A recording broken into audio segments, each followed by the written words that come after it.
আইপিএলে ৪১ নম্বর ম্যাচে মোকাবিলা করেছে মুম্বাই ইন্ডিয়ান্স বনাম সানরাইজার্স হায়দরাবাদ।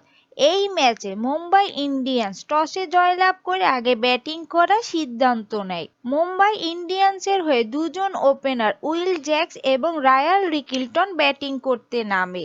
উইল জ্যাক্স আজকের ম্যাচে ২২ বলে ৪৬টি রান করে। অপরদিকে অপর ওপেনার রায়ান রিকিলটন দুর্দান্ত শুরু করে ৫৫ বলে ১২৩ রান করে নট আউট থাকে। এছাড়া হার্দিক পান্ডিয়া ক্যাপ্টেন ১৫ বলে ৩১টি রান করে। সেই সুবাদে মুম্বাই ইন্ডিয়ান্স ২০ ওভারে ২৪৩ রান করতে পারে ৫ উইকেটের বিনিময়ে। বর্তমানে মুম্বাই ইন্ডিয়ান্স পয়েন্টস টেবিলে রয়েছে ৯ নম্বরে।